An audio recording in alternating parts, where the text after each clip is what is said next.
50 KG ভর বিশিষ্ট এক ব্যক্তি 75টি সিঁড়ির ধাপ হেঁটে 25 সেকেন্ডে 3 তলায় উঠল।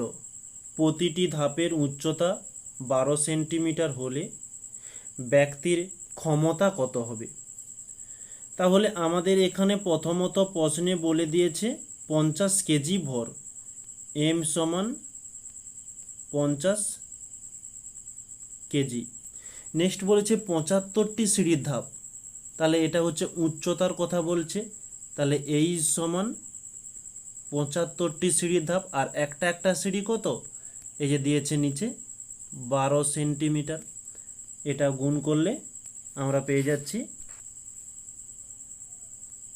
900 সেন্টিমিটার। তো এই সেন্টিমিটার থেকে আমাদের মিটারে নিয়ে যেতে হবে, তাই আমরা 900কে 100 দিয়ে ভাগ দিলাম। নিচের দুটো শূন্য উপরের দুটো শূন্য কেটে গেল, তাহলে থাকলো 9 মিটার। ওকে, তারপরে কি বলেছে যে 25 সেকেন্ডে 3 তলায় উঠে গেল, মানে পুরো কারেন্টের মতো একেবারে 25 সেকেন্ডে 3 তলায় উঠে যায়। আর যদি তোমাদের কেউ 3 তলায় এই অল্প টাইমের মধ্যে উঠতে পারো অবশ্যই কমেন্টে জানাও। ওকে, তাহলে টি সমান বলেছে 25 সেকেন্ড। তারপরে এখানে জি এর মান দেওয়া রয়েছে যে 9.8 মিটার পার সেকেন্ড স্কোয়ার।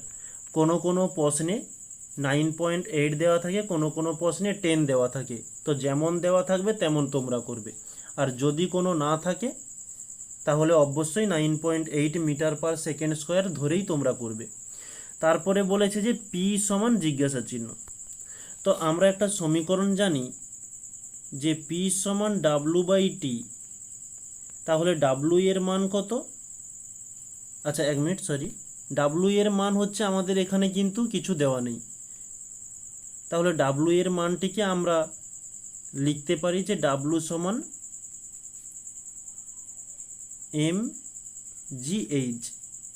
ওকে, তাহলে আমরা এই ডাব্লু এর মানটা এখানে বসাতে পারি, M G H by T. তাহলে এম এর মান কত? 50। জি এর মান কত? 9.8। এইচ এর মান কত? আমাদের বেরিয়েছে 9 মিটার বাই টি। টি এর মান কত রয়েছে? 25। এবারে কাটাকাটি করব। 25 একে 25, 25 দুগুণে 50। পয়েন্ট উঠে গেলে নিচে একটা 10 আসবে। তো নিচে 10 আছে, 2 দিয়ে কাটাকাটি করলে কাটাকাটি চলে যাবে, কিন্তু আমরা করছি না কারণ ক্যালকুলেশনটা সুবিধা হবে। তো 98-এর সঙ্গে 9 এবং 2 গুণ করলে 98 ইন্টু 9, এদিকে হচ্ছে 2 থাকছে, 2/10। তো উপরেরটাকে গুণ করলে আমরা পেয়ে যাব 1764।